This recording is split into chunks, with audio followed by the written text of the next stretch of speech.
Hello and welcome. You are listening to Teachers Unmuted with Sojo Varughese, a Desi podcast by an Indian teacher on schooling and parenting across the subcontinent. Here in the second episode of Teachers Unmuted with Sojo Varughese today, I am exploring the idea of being a school teacher in India in an attempt to figure out what exactly is the makeup of the professional standing of an Indian school teacher. Stay tuned.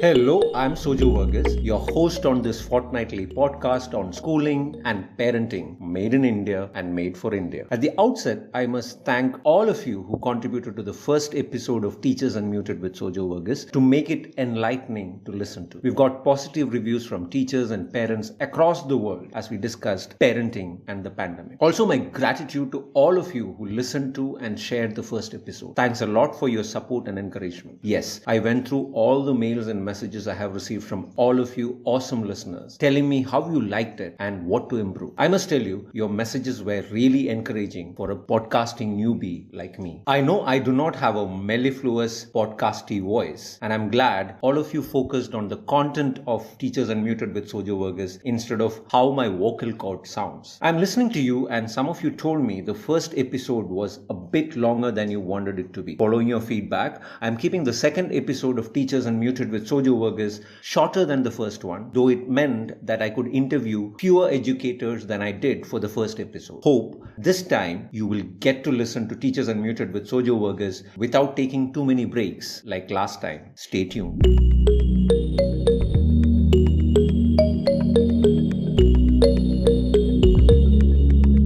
Teachers Unmuted with Sojo Varughese is a humble attempt by a simple Indian teacher to bring together the voice of teachers and parents across India about issues relevant to school education. And I'm really excited about bringing you the second episode of Teachers Unmuted with Sojo Varughese, as today I'm going to explore a theme very close to my heart. Let me tell you how. You see, I'm an Indian teacher, an instructional coach, and a schooling researcher by profession. As an Indian teacher, I have taught in different states in India. As an instructional coach, I have trained and observed the classroom practice of more than 35,000 educators across the country so far. As a schooling researcher, I got lucky to see firsthand how teachers get to function in different kinds of schools across the country. Given these experiences, I feel a certain way about being a school teacher in India. I always wanted to know if other educators felt the same way. I see the second episode of Teachers Unmuted with Sojo Varughese as an awesome opportunity to explore a burning question in my head about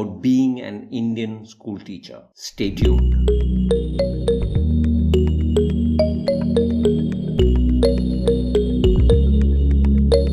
Way back in 2005, I dropped out of B.Ed. I dropped out of B.Ed after 7 or 8 months of ups and downs, laughter and tears, fun and boredom, unable to make sense of what I was doing with my time in college. You see, like many of my colleagues you're going to listen to during this episode of Teachers Unmuted with Sojo Varughese today, I always wanted to be a school teacher. I wanted to be a school teacher for two reasons. My reason number one, I love spending time with kids, getting down to their age level. My reason number two, I love to watch the smile of learning on your face when you finally figure out something about what you're trying to learn, with my help of course, when I'm working with you. Very early on, since I had tried my hand at one-on-one tutoring for my cousins, I was able to figure out how to make these smiles of learning possible when I work with individual kids, one-on-one. I knew that a good one-on-one conversation that involved a lot of play, plenty of questions, and keen listening is the best way to teach individual kids. But I did not know how to make these smiles of learning possible for a group of children. To take up teaching as a profession, I needed to learn how to make learning possible for individuals when they are with me in a group. To learn to teach children in groups instead of one-on-one, I joined a B.Ed program in a leading teacher education college in India. Shockingly, I somehow did not find the B.Ed curriculum those days capable of helping me learn the art and science of making learning possible for a group of children. Let me be very honest. B.Ed did not really teach me how to make learning learning possible for a class of 40 to 50 students. I was learning more to comply with rules than innovate as a teacher. The only time I learned about teaching during my B.Ed was the time I went to a school for practice teaching. The rest of the time was spent on writing meaningless assignments that had no relevance to the process of learning how to teach. So soon after we were done with the practice classes, I dropped out of B.Ed and I joined a school as a postgraduate teacher, hoping that I would get to learn to be a teacher on the job. All this while, I was excited about the fact that I was finally getting one step closer to my dream of becoming an awesome school teacher like I always wanted to be. Then that shiny golden bubble burst. Being an Indian school teacher was not going to be as awesome a learning experience as I thought it would be. Why would I say that? That's exactly what I'm going to explore with my teacher friends today in the second episode of Teachers Unmuted with Sojo Varughese. The burning question I am asking today is this: what exactly is the makeup of the professional standing of an Indian school teacher? Stay tuned.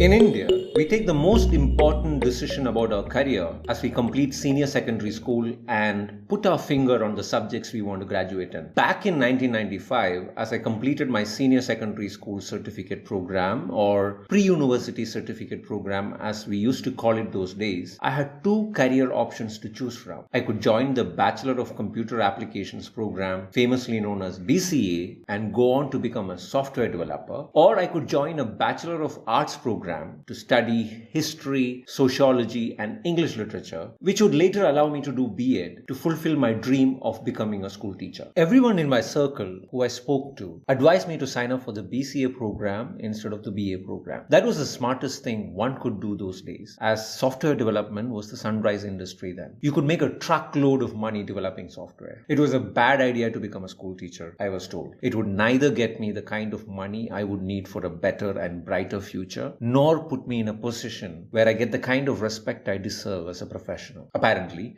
being a school teacher was not a profession that people looked up to like they would look up to a doctor or an advocate or a software developer. Close friends, relatives, and well-wishers were worried that I would make a utopia-driven career choice which might cost me dearly in the future with no money and no professional status. School teaching had no future according to many of them, and the pressure was mounting. Would I make a smart career choice and enroll in the BCA program, or would I, as usual, driven by ideals, opt for a BA program and eventually become a school teacher? It seemed that becoming a school teacher did not figure in the list of smart career choices. Am I the only one who was once told that becoming a school teacher was a bad idea? I asked Pranay Paramkusam, a networking engineer who left his highly promising job in the US and came back to India to become a school teacher. Pranay is an awesome math teacher who makes learning about numbers a lot of fun. He seeks out math teachers from across the world to learn how they teach math and puts what he learns into practice in Indian classroom. What was Pranay's experience after he came back from the US to follow his calling of teaching children as a school teacher? He feels parental expectations about how teachers must teach and how society views teachers in India come together to make an Indian teacher. So actually, see, when I did my bachelor's here, BTech here as an engineer, so it was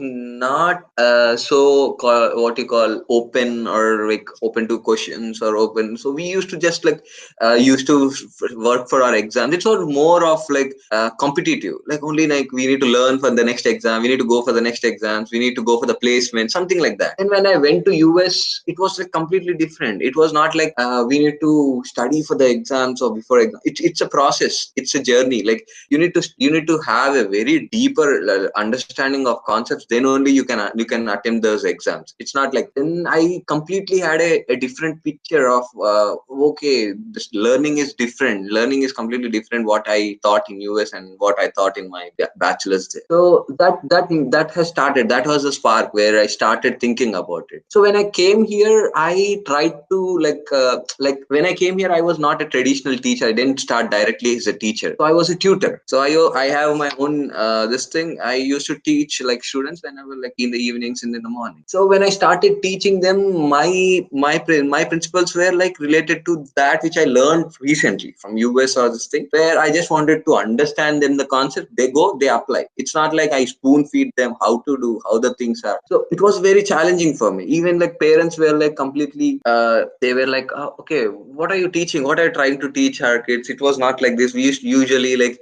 you use question and answers. You need to teach it in this way because my child learns question and answer, then he can attempt that. So I got a lot of feedbacks from teachers and from parents, and they were like, okay, no, this is not the way. This is not the way you should teach. We are paying you or something like that. But I tried to explain. Like maybe out of 10, only 2 people would understand, or 3 people would understand. The others they just want in the regular school teaching. So what I really felt is like few are changing. Few parents are like what I felt from further system is really it was challenging for me when I started teaching in a school as a traditional like a complete this thing. So like when I teach in the school, I felt like it's not only like our system, and it's also depends upon the parents. So what they want. So it's like so like completely in our minds, like what especially like what I've seen in Hyderabad and my schools there. So it's like very competitive. Oh, that child has got many, and my child this thing, something like comparison or this thing. But what your child has really learned is not seen there. So I've told many times like this is what you need to check, and this is what, and it should come. It should not only come through what you call the quality of the syllabus or this thing. It should even come from the parents. Is what I really felt. So yeah. So as you said, like I when I decided I left the job, and when I came back here, like still it starts from the home. Actually, it starts from the home. So my parents were like, you just continue in your engineering. You had a network engineer. It's a very unique side where you don't have much position. You can easily get job here or something like that. My father was like completely not into teaching. He doesn't like me to teach. He feels like I cannot say my colleagues that you are a teacher now. So that started from my home itself. That was one big challenge where I stood up for that thing, and I fought with him, and I still like out of my interest I tried to go there. So that's one challenge. And when I started teaching, and when I seen here, like it's completely different here. What I felt is like when I trying to teach, I was like very open. I was like I'm like new. I was a learner here, so everything was new for me, and I was ready to accept the things. But it was in not a right direction for me to accept the things. I was not like okay, I'm okay. I'm like okay, whatever my senior teachers are saying. Yes, okay, they're saying this thing, but they themselves have seen so many things, and they self like you need to now adapt these things. These are the things just like this. So out of nowhere, like suddenly some head of the department comes to us, yells at us, something like that happens, which was like very it's different for me, because like in US, suppose just I'm just like I don't want to compare, but in US, suppose in we are a batch of 30 students, like even like 25 students of them of us didn't even like go have a good score or even failed or something like that. There is nothing said to the professor, because it's on the student. Like what's the student does, professor does his job there, and it's not only the professor, it's student, it's both the relations, how the things are. And that is how, like here it's not like that. Here it's like very like competitive. We are in some race or something like that. I faced that, and then I questioned myself, did I really choose correct field, or did I really like I left everything and I chosen teaching, and what I'm like really facing, is it like worthy or something like that. So yeah, so after that, like I have joined IAS, which is a sports institute. So here, like I started getting that freedom. I started getting that this thing. So which little helped me to motivate more now. Like okay, still like few things are given back to me. My freedom is given back. My way of teachings are given back to me. So that helped me. Pranay was finally able to find a school that gives him the professional freedom to learn, experiment, and grow as a teacher. Of course, there are schools like the one that Pranay works in India that value its teachers for their work. However, not all schools are like the one that Pranay works in. If you look closer, more than 70% of our schools do not value its teachers and treat them as people who are hired to follow orders without asking questions. I spoke to Rekha Kumar, a dental surgeon who realized very early on in her career as a doctor that her calling was to become a school teacher. She became a school teacher and a teacher educator to help underprivileged children overcome the societal constraints that prevented them from thriving in the society. Rekha comes with the experience of working as a school leader as well. During our conversation, Rekha pointed at how our schools are systematically working towards developing an unprofessionally silent breed of school teachers for a long time. Schools are very, very hierarchical. I mean, it is so deeply ingrained and it starts from the top. I mean, even nobody, I mean, I tried for 1 month trying to tell people, please call me Rick. They would not. I had to accept it will be ma'am. Then even worse, it was Reverend Rekha ma'am. I said no chance and respected. You're not, we are all colleagues. Okay, I just have a different job responsibility that I am not here to look down on you. But and it took them a while. And then even in a meeting, if you look at, there were 3, 4 meetings happening. When I was in a meeting, we were all sitting in a circle and talking. I don't talk. I get people to talk. But when you look at a whole staff meeting everywhere else, everybody sits and then this coordinator or the principal comes and stands and talks. They can say what you have, not even one teacher would open their mouth. And then I said, I am not doing it. And so they would speak up. So what happened then? It became a problem. They said, it is because of your attitude, middle school teachers speak too much. I said, exactly. I want them to speak. No, they are too much. They don't do. I said, the whole school, the best teachers are middle school because they would speak up. When they speak up in the staff meeting, they will allow the children to speak up in the classroom. If you give them the authority, they will give authority to the children. It all comes down. But if the teachers stand up for me, they will expect the students to stand up for them. I don't want that. So it is like how I am treated, I will treat you. And it became such a big problem, and that is why I had to leave. I said, I am not doing it. I mean, this is not for me. And they were such wonderful teachers, Sojo. I am telling you, some of the classes they've done, some of them have not even taken class. What classes they were taking, how the children were answering. Some of them were freshers. Hey, you do what you like, do it. I never, because I say you have to do what you want. It's okay if it doesn't matter. And that all they need is that little bit of help, little bit of push, and they will do it. So, but then people have problems with that because they want everybody. And your teachers don't stand up when I come. Do you know? Well, I don't want them to stand up. Why? So now you understand that, and that's exactly the problem.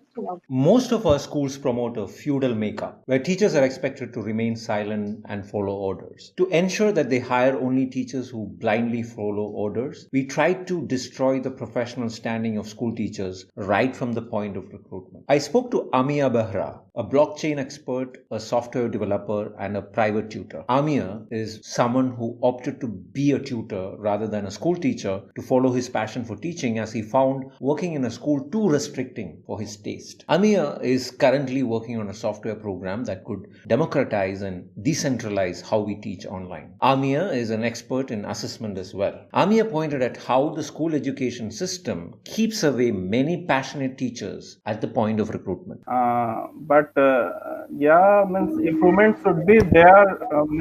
How teachers are appointed. For example, why we need a B.Ed degree for becoming a teacher? We can make it just an open market, free market, where life scientist, economist, computer engineer, anyone can join the teaching. Anyone can go teach for 6 months and again join the profession. Specialization is required, but any of the specialized subjects, anyone who has done the specialization can become a teacher. So the curriculum should be more diverse. It should not be fixed-minded, like only NCERT will be taught. I teach research-oriented books like Campbell Biology or Nivaldo Prose of chemistry. Okay, research-oriented or pedagogical sound books. But students get hesitated when I teach them scientific inquiry questions, because that questions will not come in the exam. So they don't find it meaningful for them. Would the professional standing of Indian school teachers change if we keep school teaching an open for all profession? I spoke to Amarendra Sharma about this. Amarendra Sharma is a linguistics expert and a retired university professor who comes with 40 years of experience as a teacher both in India and abroad. He had taught in leading universities in the US and the UK as much as he had taught in India. Dr. Sharma pointed at the way we have managed to make much of the school teacher hiring system in India capable of hiring as less academically oriented school teachers as possible. You see, we went wrong because for 10 years, right, or so, right, if you come to the recent 10 years or 15 years, right? The government appointed teachers, right, in thousands and thousands, right, without have any set parameters in their own mind. Suppose, right, there's an advertisement for, right, the teacher. Now, right, if you are going to appoint teachers, you have to follow some processes, right? The primary screening of the applications, right? Then there has to be a test. Now, if you are going to appoint teachers, right, simply on the basis of matriculation, right, result, or simply on the basis of their training certificate, then what happens? They have undergone that kind of training 10 years ago, 15 years ago, and they decided to become housewife, or they decided not to do anything in their life. Now suddenly they find an advertisement, they put in applications, they go ahead and they are selected. Now they are not ready for teaching, right? They never decided to be a teacher. So they have come to teaching just by fluke, just by because the government had a policy at a certain point of time, and that is why they are teachers. And if you are going to get a majority of them, right, in this way, then you can imagine the only, right, God can save us, right, and God can save, right, our students. In private school system, you have got different kind of problem. The problem is that if the management is private, they want to earn, right, as much as possible without spending, right, any sizable sum of money. So if you come to my own city, they are not ready to pay, right, more than 5,000 or 10,000. Now imagine, right, 10,000, I'm giving you the upper limit. In most of the private schools, most of the so-called, right, no schools of repute, right, management there, they are not ready to spare more than 10,000 rupees. Most of them are willing to spend 5,000 rupees. So normally for 5,000 rupees or 6,000 or 10,000 rupees, you are not going to get meritorious teachers. Now, if someone has got the merit, someone has got the ability, they are going to move to Bangalore or Delhi or Pune or, right, any big city, but they are not going to stay in the small city. So the quality of the teacher is again, right, not much better. We seem to be trying to cut the professional standing of our school teachers to size, hiring them based on a certificate or paying them as little as possible for us. How does this affect the professional standing of teachers? I asked Chakrapani Krishnadas about. Chakrapani is an expert in Sanskrit, engineering and mathematics. He is one of the very few young school teachers I have met who follows his calling as a researcher and a school teacher with a lot of enthusiasm, thoughtfulness and commitment. Chakrapani explained to me why salary has become a crucial factor in deciding the professional standing of an Indian school teacher. Just going 1 or 2 generations back, okay? For example, my grandparent generation or even my parent generation, if you go back and see, there were teachers, okay? Yeah, they also did not get paid heavily, but they were role models. They were real role models, and they were quite, satisfied with the work. Okay, of course, they were sort of lived in a poverty, we can say, in the sense compared to other professions, but still they had that kind of respect to their profession, and because of the self-esteem what they carry, even the students, even today, if you speak to people of our parent generation, they will remember their teachers very fondly. So I have talked to many people of my parent generation who so much, with appreciation, they even remember their primary school teachers. Yeah, they remember it even today with so much fondness. And so I hope you are getting what I'm trying to say. Yeah. So those kind of people were there in the profession. Maybe money was not their motive. As a result, they had certain values which they carried, and that inspired people for many years. Okay, that happened. But over a period of time, we saw that money became a greater need to run the family. So if somebody was capable, talented, right, still he chose to be a teacher, then unfortunately he was not. I mean, he could not get good amount of remuneration being a teacher, and as a result, leading life, especially in cities like Bangalore and any metropolitan city, becomes exceedingly difficult. So as a result, naturally, the talented people, those who have talent and those who have their kind of special values, so they unfortunately, for example, they did not inspire their own children to continue their profession, like being teachers in the future. So that we, for example, I have seen families where they say that you don't become farmer because farming is not going to give you good returns, right? You might have heard this also from many farmers. So you can see that our current generation people, they are not taking to farming. And, I mean, that's a trend which may change in the future. But what I'm trying to say is that, so like this, they discourage their next generation to take up that kind of profession, unfortunately. So one of the primary reasons for that is the monetary returns what they get, right?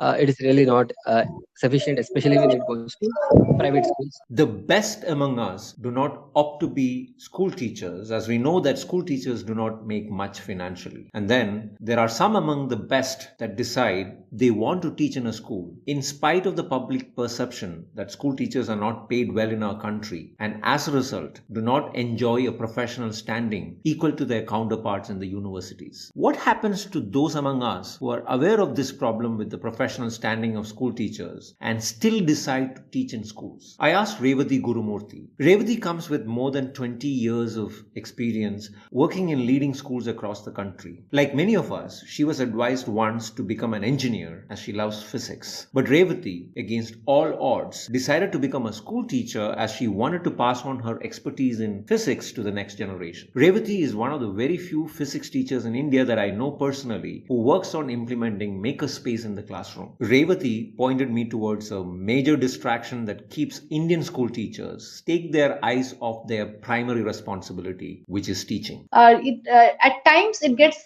private schools, it becomes very demanding. Demanding is you thrust a lot of administrative and secondary duties on the teacher, more than looking at what she has to grow, how she has to grow in terms of academic growth, right? So many a times it happens that teachers are underprepared for the class, rather than they're having more time for that. They are involved in other things like fee collections, maintaining records, writing attendance registers and things like that. So I think that probably sometimes could be a problem with teachers in the in the private this thing. And also if you want to highlight the school, then the management poses certain events. This has to be conducted in this way, practice for this event and things like that. So it takes away a lot of the time. It is there in government sectors. In fact, I will not deny that it is there, not there in Kendra Vidyalaya. It is much more there in Kendra Vidyalaya, because teachers have to go for election duties also, because the government thinks that they are just owning them. Sending teachers for election duties does not make sense, right? Why? So I know, I can understand it is much more in the government sector, but it is equally there in private schools also. I will always say this, that you have a very nice policy coming up, the national education policy, which is coming up in place, okay, which is going to be scheduled probably in another 2 or 3 years, okay. But if you keep involving teachers in these kind of secondary duties, where is the time for the teacher to grow and to reach out and to build her strengths? There is no time for that, right? So that is why I think the entire teaching profession is taking a back seat. People don't want to come to the teaching profession because of these kind of hurdles. Teaching takes a back seat for most school teachers in India. School teachers are expected to spend their time on everything else except teaching. Imagine hiring doctors and asking them to do everything else except equipping themselves to treat their patient. And most of our school teachers are trained to give up on their primary responsibility right from day one. How does this affect teachers in the long run? I asked Sajit Matthews, a language researcher and a professor who has worked with high-end educational organizations in India like the IIMs. Sajit is currently involved in a research project on understanding assessment in the context of language testing. Sajit showed me how school teachers give up as the system tries to pull them down. In schools, probably it's because of the system itself. In schools, we don't look at teachers as guides or gurus. In school, it is mostly testing. Teaching is geared towards testing. It's in short, it is kind of coaching. Teachers coach the students so that they can score better in their examination. And there is not much scope for guidance or identifying what you want to become, or identifying what you really are, or what you really want to do. That kind of an aspect is missing in schools, I feel, even today, because I find my nephews and nieces, they go through the school system just like I did, and they have no idea of what they want to do, what their primary talents are or primary desire is, and what to do in life. That they come out of the school system without a realization of that kind.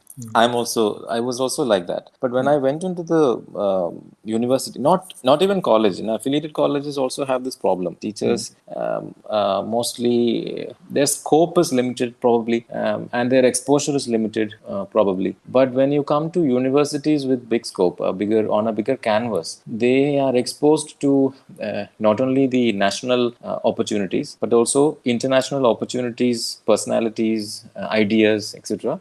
Because of that, their horizon is more, is wider than the affiliated college teachers or school teachers, and that I think makes a difference. They are able to show us, point us to farther areas, farther fields where we can work. But since teachers in the affiliated colleges or schools themselves do not have that exposure, they cannot show us.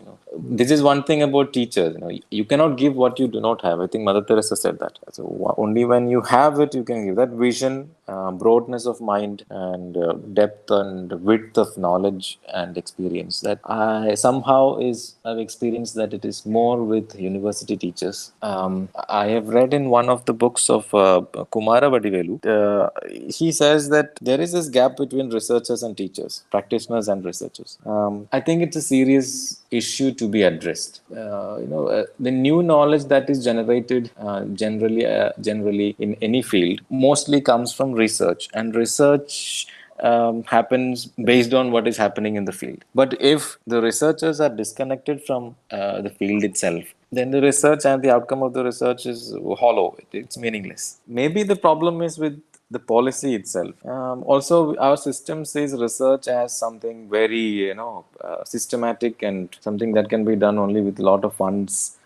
It's a different ball game. That's how we see it. But in fact, research is something that every teacher does in every class hour. The assumptions that they make based on kind of learning that happens. Any teacher with awareness makes such assessments in class, and that is research. And based on whatever insights they derive from their class, if they note it down and then work on their methodologies, tactics to be used in the class, strategies used in the class, then that is the research outcome. Only thing is, teachers' research generally, in 99% of teachers' research, is not documented. That is why mostly there is I believe that this is the reason why there is a gap. We need to support our school teachers to move beyond their current role of babysitters, event managers, and clerks if we are serious about school education. School teachers need exposure to widen their horizon of work and look at themselves as researchers and practitioners rolled into one. School teachers can be superhumans and do everything that you expect them to do in a school, but we cannot hire superhumans to do tasks that do not require any serious thinking, can we? The point is, against all odds, school teachers are still surviving and trying to do their best to prepare the kids that we put under their care, very often without any complaint. Our students are living testimonies for the effort that school teachers take both inside and outside the classroom, working against a system that is constantly and consistently trying to cut them down to size. But is it true that school teachers make nothing? I asked Charitra SG how she compares the impact of school teachers and college teachers on her as an individual. Charitra is a highly driven teacher and researcher. She showed me how she looks up to her school teachers as much as she looks up to her college teachers, though she knows that the system works against a school teacher. When, of course, on a general note, as you just pointed out rightly, somewhere or the other, when we compare, the college and the school teachers, well, of course, on a normal note, they say that the school teacher, it's like whenever you say working in a school, there is, an intonation and a different pattern that comes in. But I feel, both of them are equally talented in their own way. It's like for a college teacher, it's like, for somebody who teaches in a college, you get a product, or if I have to put a student as a product, you get somebody who is able to think in his or her own terms, and then you have to mold it further. But for a school teacher, the challenges are much more, I feel, because they are the ones who initially shape that, individual. They have a lot of hard work goes in there, because I see the job of a school teacher is much more difficult than of a college, a professor or for somebody, because teaching somebody the very basics, right from the very idea that they form about the world, is something that is given from the schools. And this is where I feel that the job of a school teacher is much more difficult as compared to somebody who is in a college or in a fancy university as such. But to answer to your question on what is my take personally as to who inspires me, in a much more greater manner, I have had my inspiration from both the levels, right from my school days. Till date, I remember the teacher who taught me, in my pre-KGs, the one who in fact, was somebody who kind of molded or, gave me a kind of a worldview. And right from then on, I've had good amount of teachers. But then during my high school days, well, I met some wonderful, wonderful people. I mean, they were not just, I think, merely calling them as teachers whom I met just during my class hours would be a very wrong statement. They were the ones who, in fact, gave me a lot of confidence. They, in fact, built me as an individual. And the ones I met during my college days, my teachers, well, of course, they in fact had a greater amount of impact on me, or maybe because, that was a time when I was emerging as an individual. So, in terms of molding me, my school teachers have played a major role. But in terms of, making me as an individual, well, my college teachers, take all the credit in that regard, I must. Because I have, to be very frank, I've had really wonderful teachers who have contributed a lot in terms of, if today I can sit here and talk very confidently and say that, teachers are everything. I think all the credit must go to those teachers who taught me during my growing up days. In Oxford, they usually call these professors as dons. A student visits a don after many years, and the student is well established in the society, runs is one of the superhuman or a super well established individual, comes back to this don and says, see, professor, you taught me, and here I am at the top of the world, and you're just sitting in this small cabin with still teaching those students and being unknown to the world. And that's where the Don replies to him, I am the civilization on which you stand. I think that's what I feel, is the job of a teacher, ultimately. Let's always keep in mind that teachers are the civilizations on which all of us stand. As I'm wrapping up the second episode of Teachers Unmuted with Sojo Varughese today, I have a question for all of you. What would you do to bring the pride of being a teacher back among our school teachers? What would you do to make sure that our school teachers think, act, and feel like teachers and not glorified babysitters, event managers, or clerks? Remember, teachers are the civilizations on which we stand. That's all for today from the desk of Teachers Unmuted with Sojo Varughese. Until I see you again after 2 weeks, stay safe and take care. Meanwhile, please feel free to let me know your comments about this episode of Teachers Unmuted with Sojo Varughese on my website, sojovarughese.online. Also, if you're listening to Teachers Unmuted with Sojo Varughese on any of the podcast players like Spotify, iTunes, or Google Podcasts, please do not forget to subscribe so that you do not miss the next episode. We have amazing discussions coming up. In case you would like me to go in search of the answer to one of your questions on schooling and parenting in one of the upcoming episodes of Teachers Unmuted with Sojo Varughese, please feel free to contact me through my website again, sojovarughese.online, and let me know. Until then, thanks for tuning in and listening to Teachers Unmuted with Sojo Varughese. I'm signing off for now. See you. Ancora imparo.